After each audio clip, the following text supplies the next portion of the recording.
Direct News TV. July 16, 2023. A new look at an old clue helps investigators arrest the man accused of Long Island murders. Massapequa Park, New York.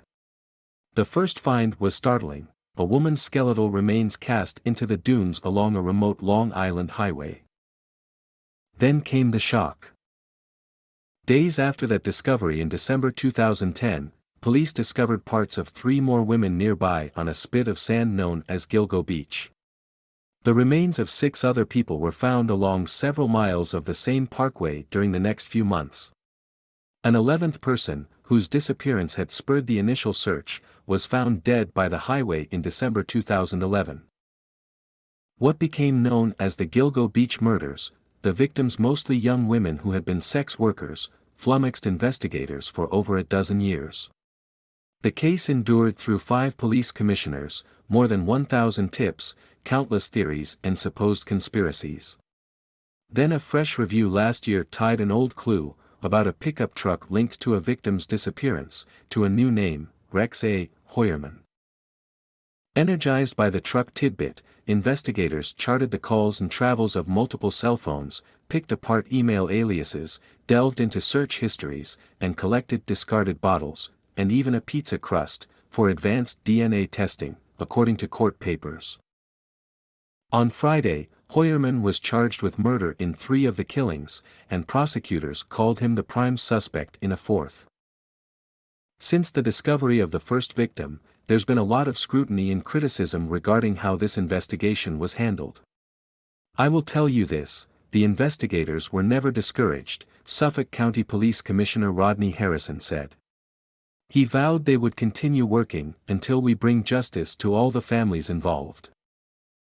Heuermann, a 59-year-old architect, pleaded not guilty to multiple murder charges. He insists he didn't do this, his lawyer Michael Brown said. But police and prosecutors paint a picture of a scheming predator who outwardly maintained the life of a suburban professional, while secretly killing women when his wife was out of town. We are going to convict him, and we are going to hold him responsible for what he did, Suffolk County District Attorney Ray Tierney declared. Voice and email messages seeking comment were sent Friday and Saturday to various numbers and addresses associated with Heuermann and his family. Heuermann used a victim's cell phone to torment her relatives with calls, including one in which he said he'd killed her, and doggedly searched for information about the investigation while trying to obscure his identity online, according to prosecutors. Among his searches, why hasn't the Long Island serial killer been caught? The case began with a search for Shannon Gilbert, a sex worker who had called 911 as she ran from a client's home, saying someone was chasing her. Police were looking for Gilbert in December 2010 when they stumbled upon the remains of someone else, Melissa Barthelemy, last seen alive the year before. As the toll of victims grew and the search expanded, police used horses to reach the remote area, climbed firefighters' ladders to see over poison ivy-infested thickets, scoured parking ticket records and got aerial surveillance photos from the FBI. Over the years, reward money was offered, FBI experts profiled the killer and evolving DNA techniques were used. Harrison announced a new task force to work the case shortly after he became commissioner in January 2022. He'd been a high-ranking New York Police Department official and brought new energy and perspective to the investigation years after the Suffolk Department's former chief was arrested and went to prison in an unrelated case. Tierney said a breakthrough came 6 weeks into the group's work, when a New York State Police investigator used a database to determine that Heuermann owned an early-model Chevrolet Avalanche and lived in Massapequa Park, an area that had come into focus because of some victims' cell phone activity. The Avalanche was key because witnesses had told police that a man had parked one outside the home of victim Amber Costello the night before she died, and that the sex worker had arranged to meet that man again the next night, according to prosecutors' court filing. Using subpoenas and search warrants, investigators dug into Heuermann's background. They learned that his cell phone had often been in the same general areas, around the same times, as prepaid anonymous cell phones that had been used to contact Barthelemy, Costello and victim Megan Waterman, the court papers said.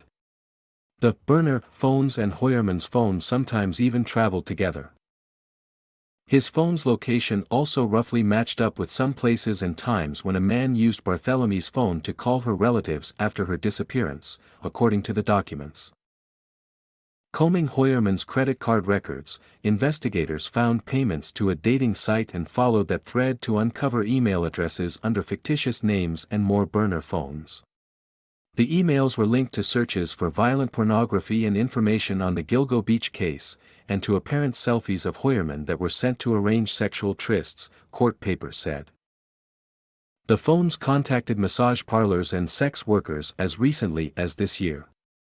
Hoyerman was carrying one of the phones when arrested Thursday night, according to prosecutors. Using advanced DNA testing not available early in the case, authorities also re-examined hairs found on a belt buckle, duct tape and a burlap restraint used in the killings. Meanwhile, investigators employed more old-fashioned methods to snare a sample of Hoyerman's DNA.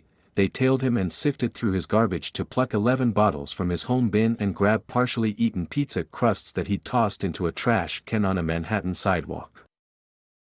The DNA from the pizza matched a hair found on burlap wrapped around one victim, and other hairs matched a relative of Hoyerman's who isn't a suspect, investigators said. They believe he got the other person's hair on him at home. Hoyerman has lived in the same ramshackle house since childhood, according to testimony he gave several years ago in one of several traffic accident-related lawsuits he's filed in the past decade. He graduated from the same local high school as actor Billy Baldwin, who tweeted Friday that news of his 1981 classmate's arrest was mind-boggling. After getting a bachelor's degree from the New York Institute of Technology, Hoyerman formed his architecture firm in 1994. He did most of his architectural work in New York City, with clients including city agencies, charities, airlines and major retailers, according to a company biography in the firm's website. In 2007, the city's Department of Buildings audited multiple jobs involving Hoyerman after an allegation that he falsely said a 7-story building was vacant when it was set to be renovated.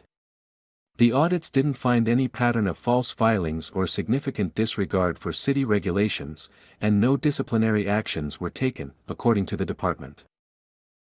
After a brief marriage in the early 1990s, Hoyerman has been married since 1996 to wife Asa, with whom he has a daughter, a graphic artist, and a stepson, according to his 2018 testimony.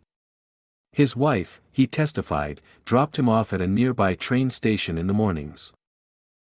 Neighbors puzzled at the rundown home with the overgrown shrubs in their tidy midst, and at the contrast between the house and the businessman who set off from it each weekday with suit and briefcase.